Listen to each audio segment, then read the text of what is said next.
Good afternoon, everyone. Let's start with the next topic, that is the antidiuretic drugs. So these drugs are also act on the urinary system as that of the diuretic drugs. But the basic difference between the antidiuretic drugs and the diuretic drugs is their pharmacological action. Okay, and also there is they differ from each other in the site of action and their target of action. So diuretic drugs, as we have already studied, they cause the diuresis, that is they increase the frequency and volume of urine that is getting formed. But antidiuretic drugs, as the name suggests, they have exactly the opposite action to that of the diuretic drugs, and in certain conditions we require these particular drugs. So it becomes very essential for us to study about these drugs. Okay, so what these drugs are actually? So these drugs are like analogs of the one of the hormone which is there in our body, that is the antidiuretic hormone. Okay, so whatever action being produced by that particular hormone, same actions will be produced by this. So we have to study about that hormone, and then we will actually study about the antidiuretic drugs. Okay, so let's start with it. Okay, I'll just enable the pen. Okay, so we'll change. Okay, thank you. So antidiuretic hormone. So antidiuretic hormone is released from the posterior lobe of pituitary along with oxytocin. Given in pharmacological doses, it also has a vasopressor action, and hence it is also called as vasopressin. Okay, vasopressor means what? It causes constriction of blood pressure and blood vessels. Sorry, not blood pressure, and thereby it increases the blood pressure. That's why it is also called as a vasopressin. Okay, so the hormone is formed by a supraoptic and paraventricular nuclei of hypothalamus, and it travels to the posterior pituitary where it is stored.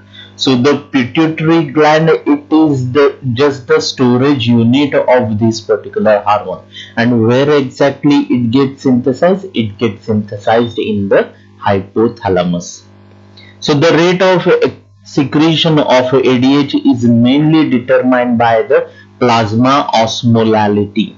Understand the difference between the osmolarity and the osmolality. Okay, so you have to go through these concepts in the analytical chemistry, and then you will understand the basic difference between these two. So this dehydration, it stimulates, whereas hydration inhibits ADH secretion. So you should be able to correlate the relation between the dehydration and the osmolality, and that of the hydration with that of the osmolality. So whenever there is dehydration, dehydration means what? There is excess loss of water. Okay, so in that case, the body tends to conserve the water. Okay, so in that case, this ADH is being secreted. Okay, and this ADH secreted, it causes retention of water. And hydration means what? The body already has enough or sufficient amount of water in it. So in that case, the osmolality is low, and thus the ADH secretion is also inhibited. So chemically, vasopressin is a polypeptide. The amino acid sequence of the hormone, it varies from animal to animal. The human antidiuretic hormone is arginine vasopressin. So in short, it is called as AVP. Okay. So 1 second.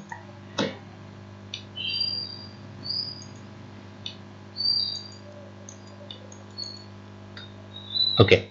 So mechanism of action, vasopressin acts on two receptors. The first one is the V1 receptor, and second one is the V2 receptor. So in V1 receptor, we have two types of, one second. we have two types of or two subtypes. That is, the first one is the V1A and second one is the V1B. Okay, so that about V1 receptor, they are located in the vascular smooth muscle, the bladder and uterine smooth muscle, the platelets and the CNS. So these are all the locations of the V1 receptor. So out of it, the V1A receptor, which is the first subtype of V1 receptor, it usually are not stimulated by physiological concentrations of the hormone. Okay, so activation of V1A, it increases intracellular calcium and it causes vasoconstriction, which including that of the coronary blood vessels. Okay, so vasopressin, it acts directly on the cardiac myocytes, which results in the hypertrophy. Okay, so it may also potentiate synthesis of the endothelin in patients with CHF. Plasma vasopressin may rise early during the disease. So the V1B receptor, they are involved in vasopressin stimulated secretion of ACTH. Okay, so V2 receptor, they are found predominantly in renal collecting duct, where they promote the reabsorption of the water, which is nothing but related to its antidiuretic action.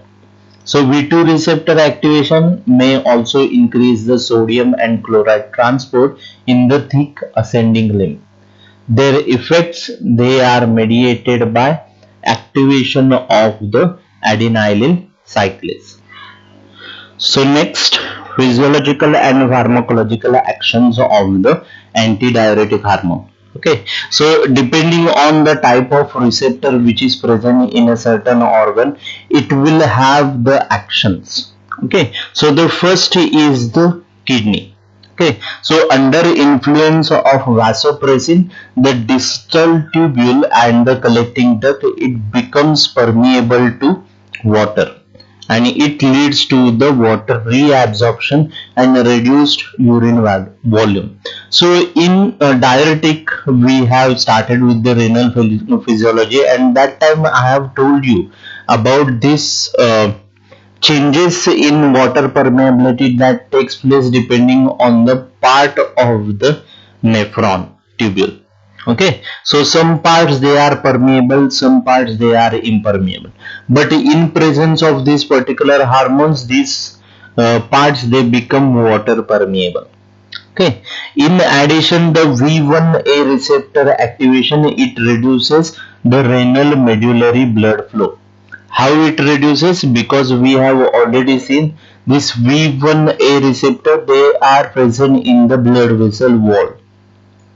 Okay, so when the ADH it acts on this particular V1A receptor, it causes vasoconstriction, and as it causes vasoconstriction, it leads to the decrease in the blood flow. Okay, and also this ADH, it causes or it stimulates the production of a prostaglandin, that is PGE2. Okay, so absence of vasopressin, it causes pituitary diabetes insipidus. Okay, so if there is a problem with the secretion of the ADH from the pituitary itself, then it leads to the diabetes insipidus, whose origin is in the pituitary gland. Okay, so in yesterday's lecture we have also seen another type of diabetes insipidus, that was nephrogenic diabetes insipidus. But if there is problem in the secretion of the ADH from the pituitary itself, then that type of diabetes insipidus, it is a pituitary diabetes insipidus. Okay, so antidiuretic response to the vasopressin, it is enhanced by the NSAIDs. NSAIDs, that is non-steroidal anti-inflammatory drugs, and the most common example of it is paracetamol. Okay, then also it is enhanced by the chloropropamide, then carbamazepine. Okay, it is inhibited by the lithium. There is one drug called as lithium carbonate, and it is used in treatment of mania. Okay, which is a psychiatric disorder. Okay, and also it is inhibited by demeclocycline. So cardiovascular system, the effect of it, it has in large doses, it raises the blood pressure by direct stimulation of the vascular smooth muscle. Okay, it also constricts the coronary and cerebral blood vessels. Okay, so the hormone, it causes initial tachycardia. Probably it is secondary to the coronary insufficiency and the resultant hypotension, which is followed by the bradycardia. Okay, so how coronary insufficiency is being caused? Because it constricts the coronary blood vessel, as we have seen over here. As the coronary blood vessels they get constricted, the blood supply to the myocardium it also decreases, and it results into the tachycardia. Okay, and once it causes the tachycardia, it results in, the next we have the consequence, that is the hypotension, and it is then followed by the bradycardia. Bradycardia is like a reflex action which is taken by the body in a response to the tachycardia. Okay, so other smooth muscle, the vasopressin, it stimulates the GI smooth muscles. Okay, so gastrointestinal smooth muscles are stimulated by vasopressin. So on CNS, it is believed to play a role as neuromodulator or the neurotransmitter. So there is a basic difference between neuromodulator and the neurotransmitter. Neurotransmitter, it has a very limited kind of role, that is it only causes transfer of electric current from or action potential per se from one neuron to the another neuron, but neuromodulator they have very far-fetched responses. Okay, so even though they are like slow in action, but the actions they produce, they have greater consequences when compared to that of the neurotransmitter, and they are like consequences are long lived. So the miscellaneous stimulation of the V2 receptor, it increases the level of coagulation factor 7 and von Willebrand factor. Okay, so vasopressin stored in the platelet, it plays a role in the platelet aggregation. So it actually stimulates the coagulation process. Okay, so pharmacokinetics wise, it is given parenterally when administered by the subcutaneous route or the intramuscular route. The drug remains in the body for a few hours. Given intravenously, it is rapidly metabolized. However, vasopressin tannate in oil administered subcutaneously or intramuscularly, it produces an effect which lasts for 24 to 48 hours. Okay, so now we have formulated vasopressin in a vasopressin tannate in oil. So oil is like a vehicle for it. So tannate is like a salt of the vasopressin we have made, and we have incorporated into the oil, and it is given by the intramuscular route. Understand, we are not giving it by the intravenous route. Oily preparation we have to either give by the subcutaneous route or into the muscles. Okay, so vasopressin is rapidly metabolized in the body, largely during passage through the liver and the kidney. Okay, so its plasma half-life is only 20 minutes or less. Okay, so next is adverse reactions. It may produce nausea, biliary colic, and abdominal cramps due to increased peristaltic activity. Kindly refer to its action onto the gastrointestinal tract. It is a stimulant of the gastrointestinal tract. And stimulant means what? Whatever function being played by the GI tract, it is being enhanced. And the function it plays is the peristaltic movement. Okay, so hypotension and shock, they are the serious adverse effects of these particular drugs. Although these drugs, they are the potent vasoconstrictors, but still they end up causing the hypotension. Okay, so which is shocking. So therapeutic uses, those related to vascular and smooth muscle, that is V1 receptor action, where AVP is used. You can remember this particular the short form of it, that is the AVP. So post-operative ileus and abdominal distension. So this is the first therapeutic use when we are talking about V1 receptor actions. Okay. Now this AVP is more why it is said that we are using the AVP, because AVP has more pronounced actions on the V1 receptor rather than onto the V2 receptor. That's why wherever the V1 receptors are involved, in those cases we use the AVP. So the first condition in which we use this particular AVP is post-operative ileus and the abdominal distension. Okay. Second is esophageal varices due to the portal hypertension, and the drug which we use, it is triglycyl lysine vasopressin. Okay. Next is acute hemorrhagic gastritis. The next is vasopressin intravenous. It has been found effective in the treatment of asystolic cardiac arrest. Okay, so these are all the actions which are related to the V1 receptors.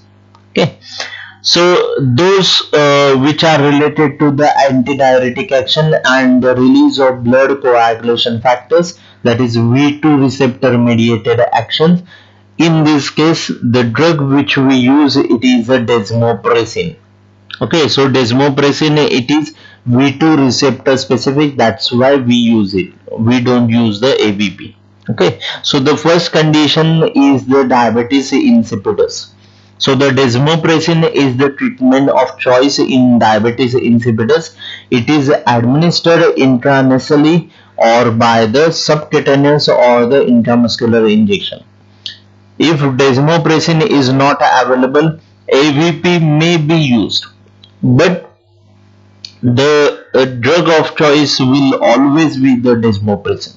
Okay, so as this is a replacement therapy, it is a lifelong in most of the cases. So just like that of the simple diabetes mellitus, where there is no permanent cure to it, the person has to take the drugs for the entire lifetime. So likely the diabetes insipidus, it is also a permanent condition, it is a chronic condition, so that's why the drugs has to be taken on lifelong basis. So it is effective in central, that is pituitary, but not in nephrogenic diabetes insipidus. Okay, so next we have therapeutic use, that is nocturnal enuresis.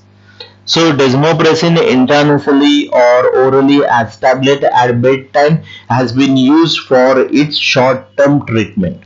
Okay, then we have next is the bleeding disorders. So hemophilia A, that is factor 8 deficiency, and von Willebrand disease. In this condition we can use this particular desmopressin. Then we have next category of drugs, that is benzothiazines. Okay, so surprisingly these drugs, they are effective in controlling central as well as nephrogenic diabetes insipidus. The mechanism of action by which they do it, it is not known. So various possibilities they have been suggested. They probably act by causing a negative sodium balance and thus reducing the GFR. And this leads to the decrease in volume and an increase in concentration of urine. A long-acting drug such as polythiazide, it is usually preferred. Since symptomless hypokalemia is commonly associated with this therapy, a potassium sparing diuretic, it may be added to this regimen. Okay. So next is benzothiazines only. In nephrogenic diabetes insipidus, where there is renal unresponsiveness to the action of desmopressin, the thiazides are the most effective form of the therapy. Okay, so they are combined with the low sodium diet and the PG synthesis inhibitors such as the indomethacin.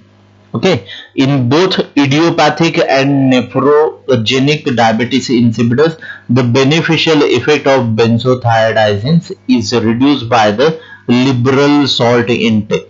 So, what is to be taken into account is that if you are taking a benzothiazidines and if a person has nephrogenic diabetes insipidus, then the sodium intake needs to be reduced.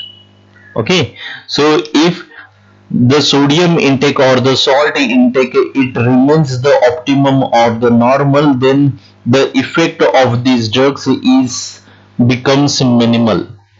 Okay, next is the chlorpropamide. So this drug is used in treatment of the diabetes mellitus and is effective in the treatment of the diabetes insipidus also.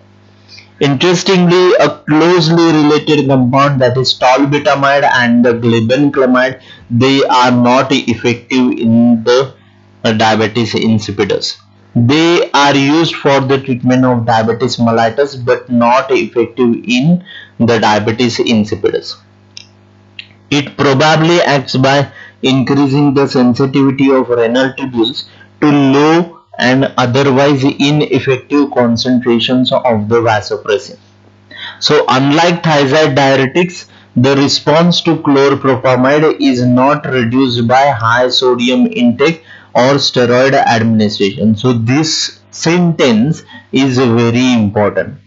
Thiazide diuretics, as we have seen, they are affected by the sodium intake, but there is no such case in case of the chlorpropamide. Okay, so again next sentence is very important. It is not useful in nephrogenic diabetes insipidus. So if only pituitary diabetes insipidus is there, we can go for this particular drug, but in nephrogenic it is not at all useful. So it is usually given in the dose of 250 to 500 milligram once daily orally. Okay, so next drug and the last drug is the carbamazepine. So this drug you will study in the central nervous system disorder pharmacotherapy also, but this drug also has effect as an antidiuretic agent. Okay, so this one is like a secondary use of it. So it is effective in patients with the partial diabetes insipidus. When you will be studying or when you will be writing about these drugs, that is antidiuretics, you need to mention this, in which condition for what therapeutic purpose we go for these particular drugs. Okay, so it probably acts by stimulating vasopressin release from the neurohypophysis. Okay, so action of carbamazepine and the chlorpropamide, it is overcome by the ethanol, which inhibits the release of the ADH. So it is contraindicated that if a person is taking carbamazepine or the chlorpropamide, then he or she should avoid consumption of alcohol. Okay, otherwise there won't be any effect, positive effect of these drugs onto the diabetes insipidus condition. Okay, so that was all for this particular chapter, and herewith I will conclude with the antidiuretic drugs chapter. Next we are going to start about the autocoids, and we will start with its introduction in next lecture. Okay, thank you.